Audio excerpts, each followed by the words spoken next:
Good morning, coaches. Welcome to the National Wake Up Call Pre-Call Conference. Let me start going now here. All right, everybody, we are live on Facebook. Today is Monday, January 22nd, 2018. It is day 8. If you are in the 80-day obsession coach test group, and let me just say, I am so proud of everybody that has completed week 1. You are all rock stars in my book. And by rock stars, I mean majestic alpacas. Anyway, really, really awesome job staying committed to your workout program and your eating plan. It takes real discipline. Keep up the good work, everybody. We are all rooting for you.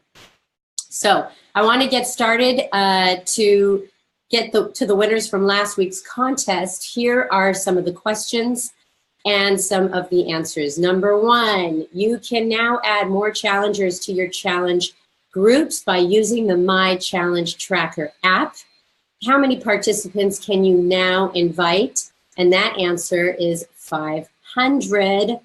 So congratulations, winner number 1 is a diamond coach from San Antonio, Texas, Brenda Marquez.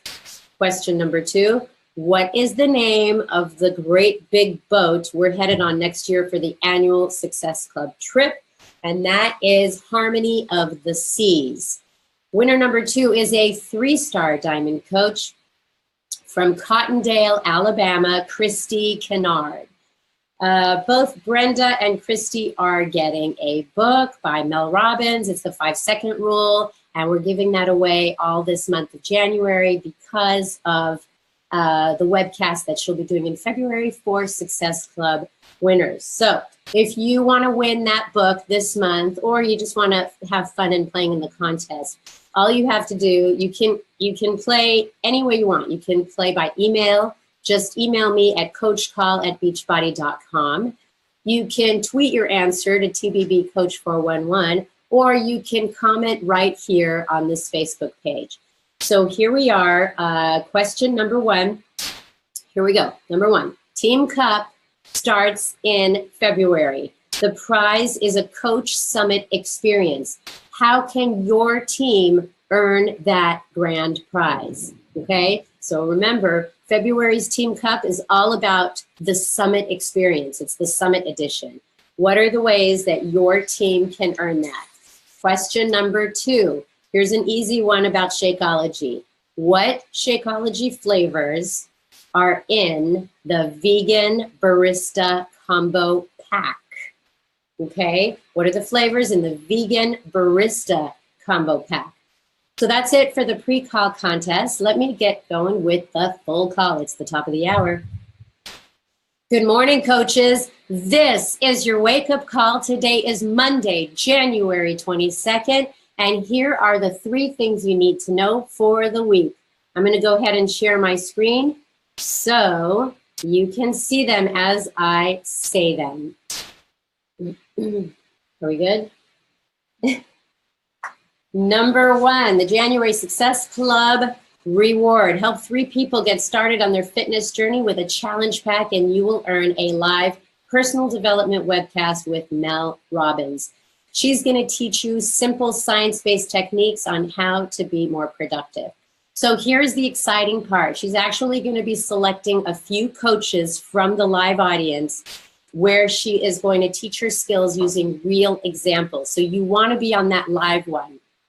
If you achieve Success Club, you will get an email with that webcast link. That'll be 9 o'clock in the morning, February 15th, and that's in Pacific time. That's the live call. We will record it for those of you who can't make it, but the live one is at that 9 a.m. More information on that, FAQ 9367. Announcement number 2, double trip dollars in January. Again, we do this every January, so you should be used to it by now if you've been around. In January, you earn twice as many dollars, trip dollars, to spend on the next Success Club trip in 2019. As a coach, you can apply these trip dollars to the room cost of that trip. If you want more information on that, that's FAQ 9370. And last but not least, you've heard about it. Carl announced it. It's the 1x3x5 Facebook group. If you're on a Team Cup team already and you have a ticket to Coach Summit for 2018, Carl will be inviting you to participate in his Success Club system 1x3x5.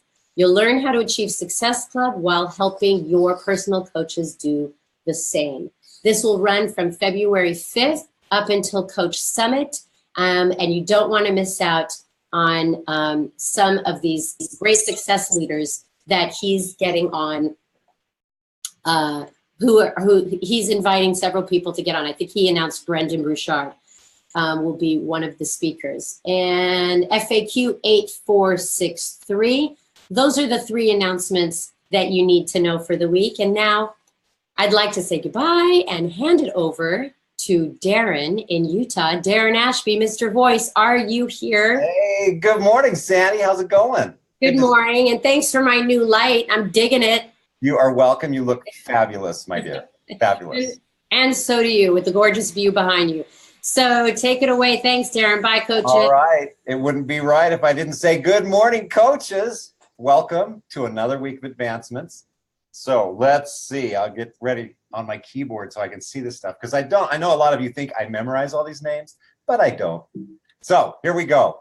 We're going to start with our newest Diamond coaches. Here they are. Congratulations to Jessica Berry, Christy Bates from Canada, Brittany Broku, Kathy Dixon, Kelly Duktowitz, Christy Ebright, Nick Gainey, Jody Hill, Tyler Hughes, Amy Krupa, Lauren Letieri, Monica Lopez. In a secondary CBC, we have Jamie Messina, Ashley Schoen, Lindsay Smith, Cameron Smith, Kayla Taylor, and Morgan Wells. Way to go, guys. Now at new Star Diamond this week, congratulations to Eric Feldman.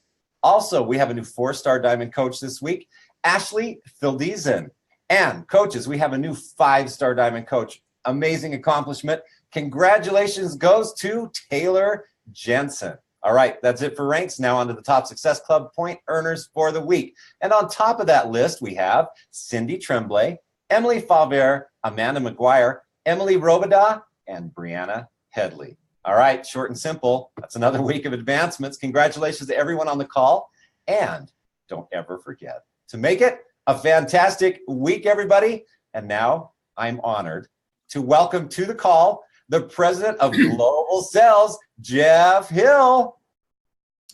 Darren, that was absolutely magnificent. I don't know whether you can see me or not. Can you see me okay? I can see you just fine, Jeff. Okay, well, if these faces don't wake everybody up in the morning, I don't know what will. But anyway, coaches, welcome to everybody who just advanced their business, new diamonds, new 5-star diamond. That's absolutely incredible. And that's what this business is all about, is about movement, about moving forward and advancing. And so it's fun to announce you as an achiever on this call. Now, talk about achieving. We have the pleasure today of talking to a coach that has been in the business for about 7.5 years. She's honestly one of the first coaches that I met. I was on I think it was a Super Saturday in Florida about 7.5 years ago, and this young blonde woman came up and started to tell me how she was going to achieve a certain set of goals whereby she could earn a trip to Cabo. And I was like, okay, right. You hear that from a lot of people. Well, this woman delivers. She is a 2018 Elite 10 coach, number 7 in the entire network. Get this, 7-time Elite coach, 7 years. She is a 6-time top 10. So 6 out of the 7 years she's been in the business. 7.5 years that she's been in the business, she has been in the Elite 10.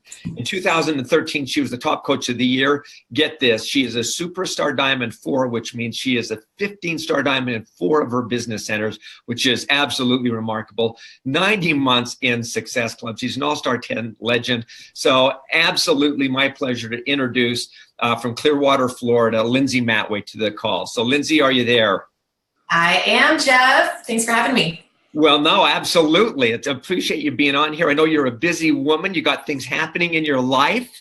And And it is Monday morning, most of all. So that's that time when all of us are trying to get going and get our businesses going and our lives going again for the week. So thank you for being on the call. And as I read that list of accomplishments, for sure, really remarkable. But I think what's also key about it is, we're looking at it from the standpoint of looking back 7 years, pulling everything together and putting it like, I don't know if people can see behind me, but like in a snowball, it's just kind of like compacting everything. But the reality is that each one of those accomplishments were earned a day at a time, a week at a time, at a year at a time. And so I think what you do, how you do it is particularly applicable to new coaches as they start to go a day at a time, a week at a time, a year at a time. So let's just go back really quickly and give just a quick summary of who Lindsay Mattway is. Many people don't know. And then we're going to jump into questions about this comeback year that we've promoted. Okay. Well, as Jeff said, I started about 7.5 years ago, and my life at the time was in complete shambles. I was bankrupt. I had just filed bankruptcy right before I signed up as a coach and fell into this opportunity completely by chance, and had great results with P90X, had a baby at the time. I had, I think she was about 1 year old at the time I started. And I just wanted something that would hopefully become my light at the end of the tunnel.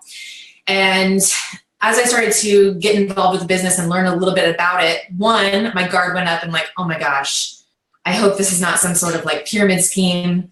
But at the same time, my pride was already out the window. I had nothing to lose. My back was against the wall. I realized really quickly that I didn't have a lot of upline support. The person that was signing me up wasn't involved with the business. The person above her really wasn't involved with the business. And so I had this moment where I was kind of faced with a decision. Am I going to say, see, it's just not meant to be because all the stars haven't aligned? That's what I had typically done in the past. Or was I going to decide to go a different route and say, you know what, I'm going to do it anyway. And I'm going to become, and this is the route I chose, I'm going to become the kind of coach that I wished I would have had. I'm going to face these challenges and say, okay, what is this here to teach me, and take one step at a time. And that's probably where a lot of people find themselves in this business. And when I talked to Jeff, I was about 6 months into my business. I don't think I had ever gotten more than 10 Success Club points. And it was January.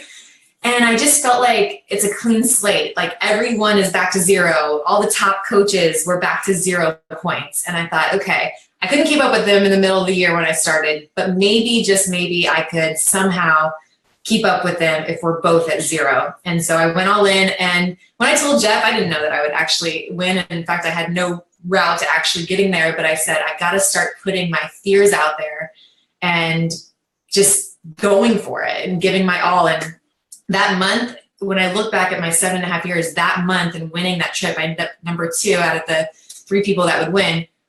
It shattered the glass ceiling of what I had seen at that point as capable for me. And that's what I decided to do from there out is, okay, the next thing came up. It was actually Team Cup. The next thing came up and I was like, all right, well, I'm going to go for the top of that. And I would just hustle. And sometimes I would get it, sometimes I wouldn't. But I've approached that for the last 7 years, 7.5 years. And all those accomplishments have been because of that decision to put my fears out there and to just go for it anyway.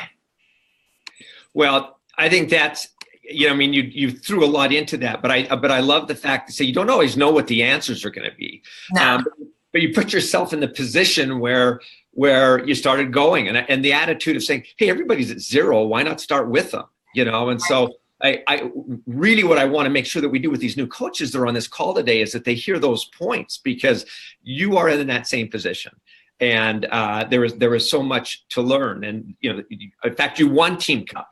I think, that year, and there were some remarkable people on that Team Cup as well. We'll talk about that a little bit later. But okay, so now let's fast forward to this past year. You've been an Elite 10 coach 6 times, Elite 7 years. 2017 was I think it's fair to say a challenging year, presented lots of opportunities. Yes. How was it different for you this past year? So I had started with a baby, and I waited another 7 years to have another. And I had her in November at the end of 2016. And I had come to a place in my business where, I have a great residual income. I have a team that was really moving forward. And I took a break, and not necessarily a break where I didn't work at all, but I had really stopped being intentional about my own growth. I wasn't necessarily setting big goals every year. I was like running these vision board groups, but I wasn't actually making one for myself last year. I just didn't really know what I wanted. I had done a lot of the things that I thought I wanted to do in the business. And so I got stagnant. I just sort of was like, okay, well, I'm just going to manage my team. I'm going to help them achieve their goals, and I'm going to focus on them. And the first leaderboard came out, and I was 126th in the company. And honestly, I didn't even really care. It was the lowest I've ever been. I've never been under 12, I think. And I didn't care that I was 126th. And that, when I look back, that's concerning to me, because that's not my personality type. My personality has always been, I'm going to lead from the front. I'm going to show my team by my example. I'm going to be in the trenches with them.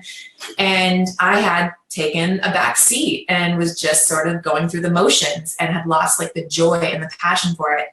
And it wasn't really until I saw the impact of that in my team's morale, I started to see them really hit brick walls with their growth. I started to see them sort of fall off of, okay, Success Club's not really that big of a deal. And oh, I don't really care what rank I am.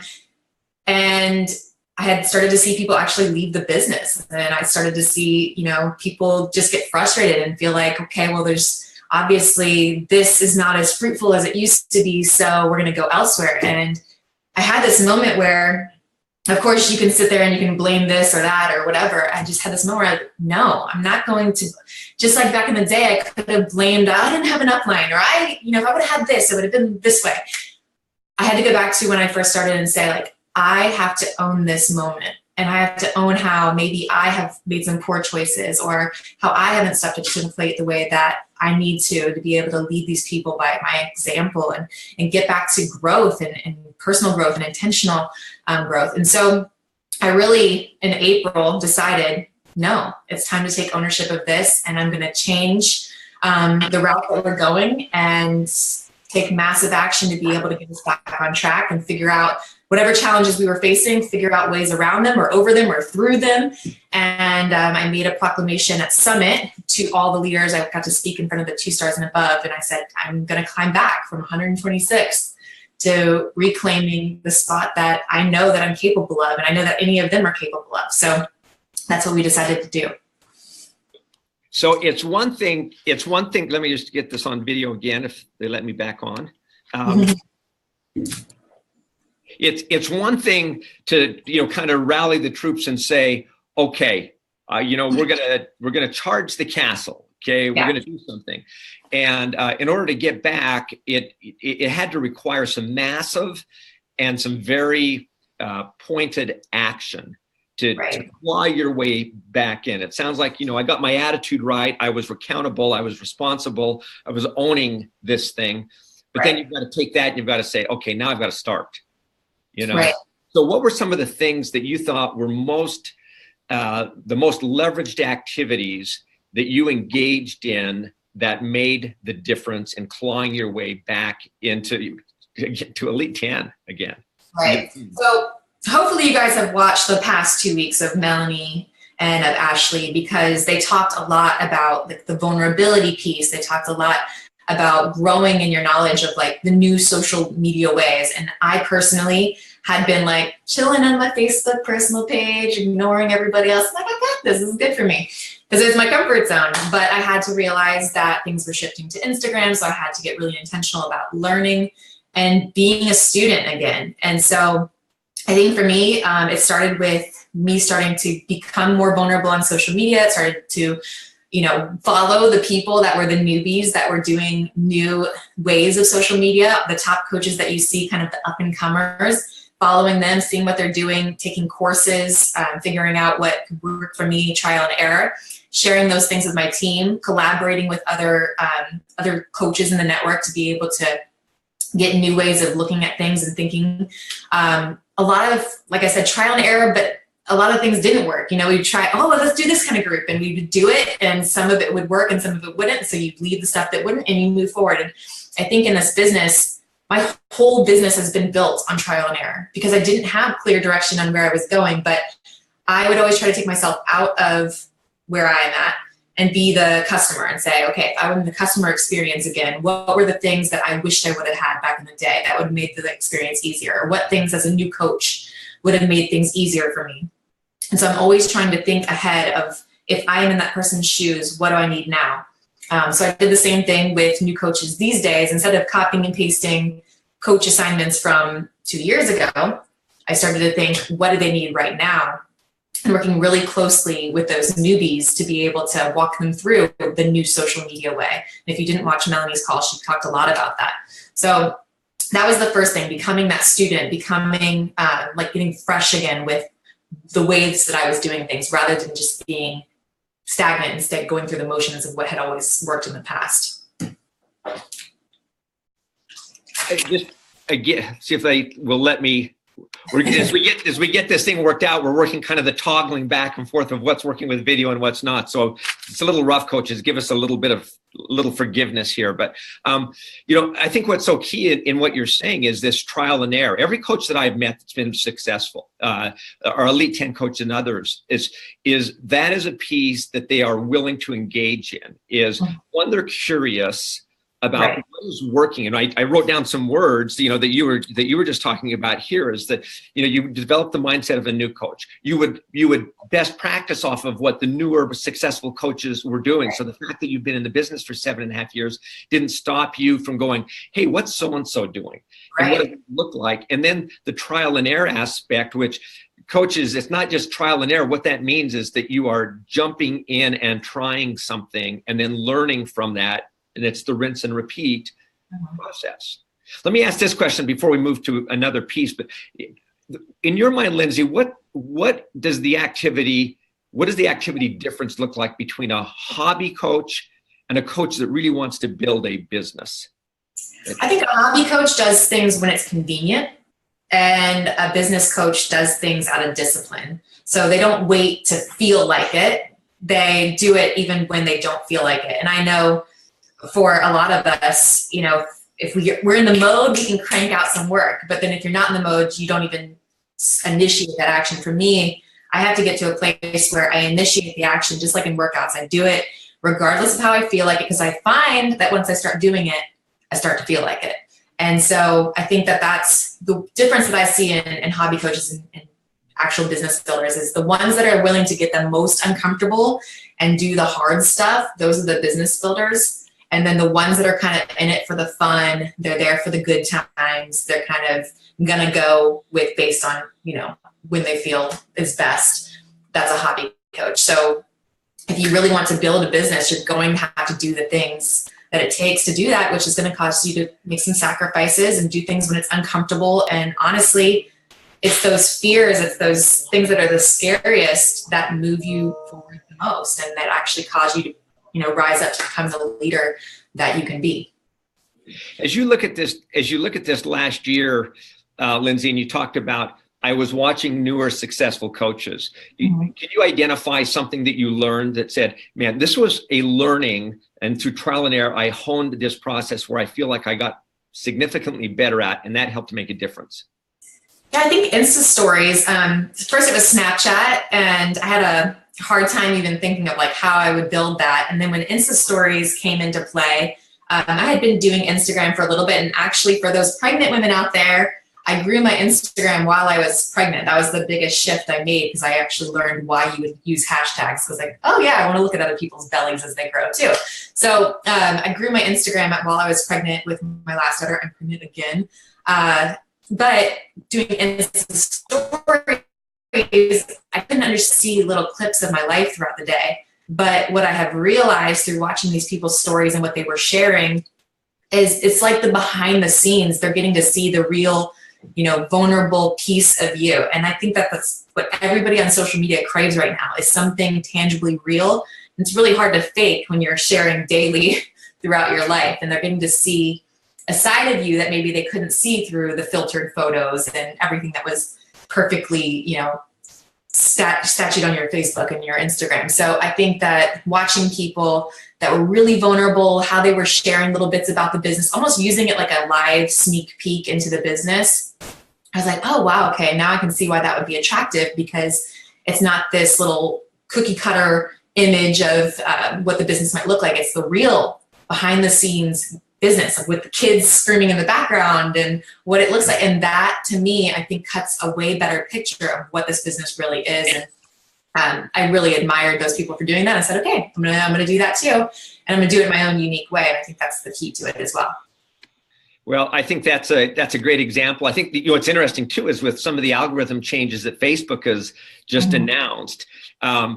For anyone that's going to be active, I think, and build a successful business there, I mean, it is all going to be more about relationships and engagement and, family, friends, and relationship. And that means that you're going to have to develop, one is going to have to develop those abilities of authentic engagement and a realness. Those will be the people that do that consistently, correctly, that will be successful. And the one thing that's been cool about Beachbody is I think we've always been at the forefront of this, and I'm confident that we'll continue to be so. Okay, so as you look at this comeback year and you clawed your way back into this, what did you learn about yourself? I think that I'm always, no matter what level I get to, I've got to stay in a state of growth, that I've got to lead by example, that what I focus on expands. So if I'm focusing on chilling, there's a chill effect. I think that I realized I still have like that hustle in me that wants to grow, and not necessarily going to be inspired by the same things, but I love the fact that I can control how I respond to things, and I really can't control what life throws at me, but that I can use it to build myself, but also to build up others. And it's all a part of your story and what people really find inspiring about you in the first place. And I think it brought back a sort of relatability to our journey, and that top coaches aren't resilient to tough times, and it bonded my team more than ever. So I think it's a blessing in disguise. So as you take what you learned there and you're to say, coach in the business, not 7 years, but 7 months or 7 weeks, how would that, what you learned, what would you say to a new coach and say, look, if you could learn this aspect of this, what would that be? I think, if we look at our fitness journeys, we've all at some point faltered, and we have to get back on the horse. And rather than ignore the fact that, hey, we faltered, we can actually use that challenge or that struggle that we went through to become more relatable to others. And I think oftentimes it's our initial reaction to hide the struggle. But like I said, with social media, the way that it's forming now, we want to see people struggle because it makes us feel like it's possible for us too. So don't hide the fact that you struggle. Don't hide the fact that you've had missteps or that you've had areas where, you fell off track, because honestly, that is what makes you be able to connect with someone else. There's one thing they all have in common, and that's that we're going to fail at times, and that's we're going to fall short. And if you can be that person that says, hey, this is where I've been, and this is where I'm at now, and this is the changes that I'm using, this little platform to be able to make. And hopefully if I share my journey with you guys, one, it'll help me to stay accountable. I'll get it back on track myself, but hopefully it'll inspire someone else and they'll get to go on that journey with me. Same thing with the business. You guys, nobody believes there's a perfect coach out there anyway. And the way that you can make this so much more relatable is just to be able to share the real. All the fears that you have is you can just come out in a post and say that. My biggest fear is that I'm going to come out here and share that I'm starting coaching again. And you guys are going to think, oh, here she goes again. But here's the deal. A couple months ago when I started this, I really fell short of what I wanted to do. And I've had this gnawing on my heart that I know I'm supposed to be here. I know I'm supposed to be sharing this journey and inspiring other people. And I really want to take that next step to be able to commit to it. And so I'm going to share my journey as I go through it with you guys in hopes that it inspires you, that no matter what you're going after, no matter how long it takes you, that if your heart's in it, that you can do it. So you use that fear to actually be able to propel you forward and connect you with the people that are meant to be on that journey with you. And I think that doesn't change whether you've been in the business for 7 weeks, 7 months, 7 years, whatever. So we need to wrap up here. So 2 final questions, but so let's focus on new coaches for a moment. Yeah. If you were to say, okay, I've got this brand new team of new coaches and I want them to be successful. They've relied on me. They have hopes and dreams in their life. And you give your pep talk by saying, but guys, it's going to take work, and it's going to take, it's going to take some effort in changing some things, or whatever you say to them. I'm sure it's inspirational. But when it comes down to that moment, if you were to say, hey guys, there's like 3 things that you have to do to be successful in this business tactically. If you were to say, you can say be vulnerable, but then that means you've got to be posting regularly. Tell me what you would tell this set of new coaches that would help them create the highest probability of success, and that they would go, I got to do this. Right. No matter what. Funny enough, I had a new coach call at like 8:45 this morning, and her big fear is exactly what I just said. She doesn't want to post because she doesn't want to be judged.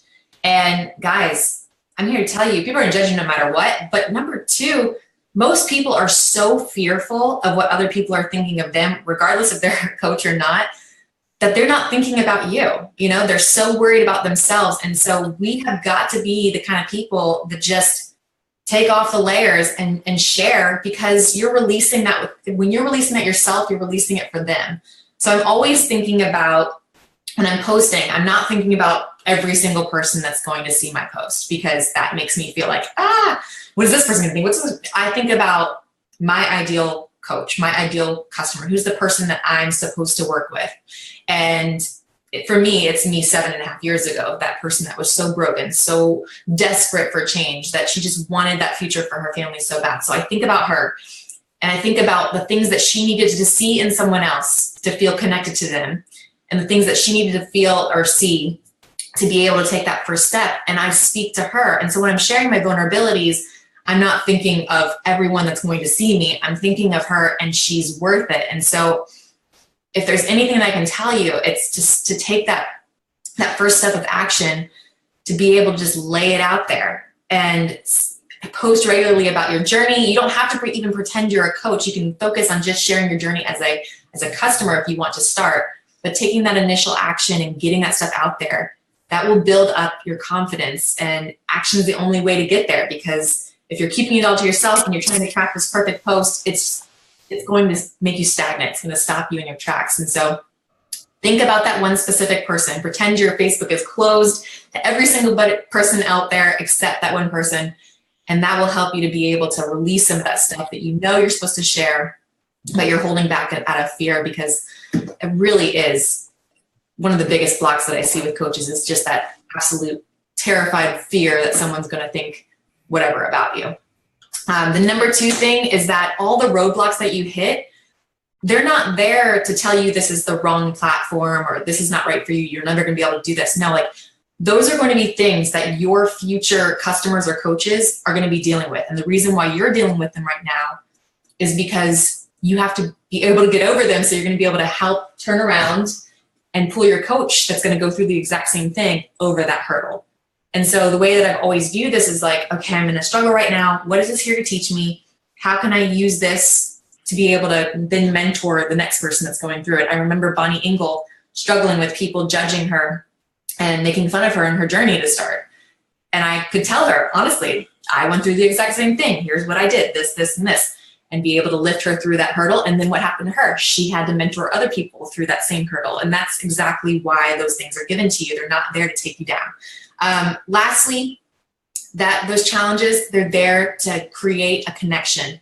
And so when you're able to just release them, there is no greater thing that you can do on your social media to be able to find your person. They're waiting for you, but you can't connect with them until you actually do let those things out.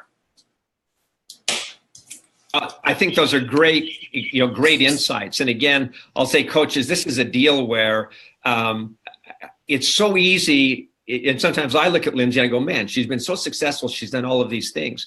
But I also know Lindsay well enough to know that she is in the trenches, driven, learning, curious, has developed this no matter what attitude, has a clear sense of where she wants to go and what she wants to do.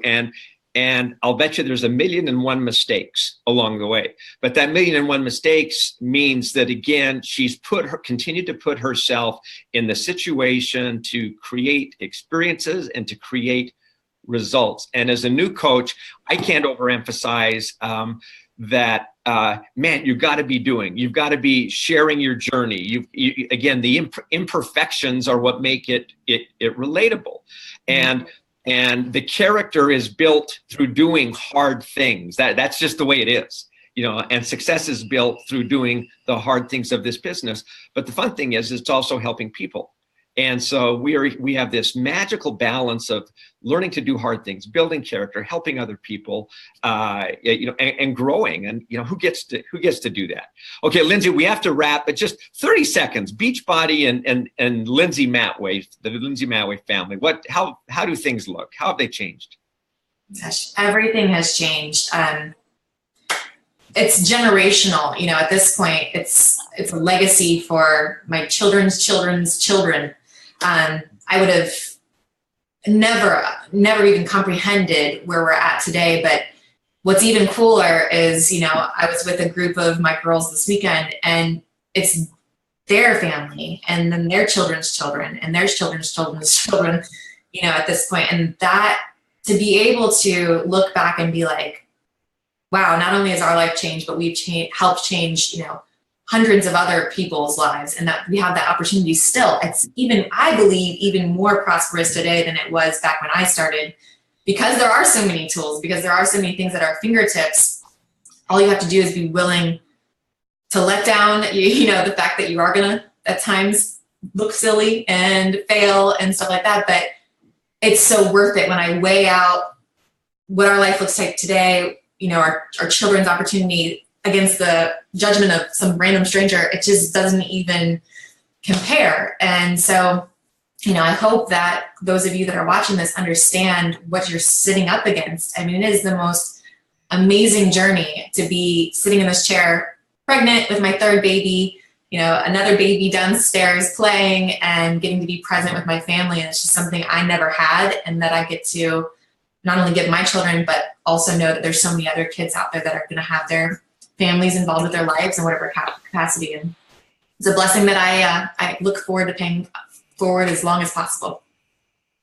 Well, that's a great way to wrap the call, and I appreciate that, because what we are doing is generational in nature. I just came away from a retreat down in Florida with a bunch of coaches, and as each one of the coaches there, I think every one of the coaches there was a mom and had children, and as we talked, it was about them and learning to become better people. But the intent was, take what I learned, what I'm developing, what I'm growing, and infuse that in my kids and make them better.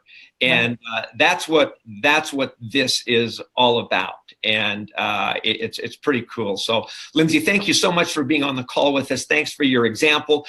Thanks for creating a comeback here. I think that's a great example of having an honest moment, digging in, and then doing the things that it takes to get yourself back in that position. Pretty remarkable. Thank you, Jeff.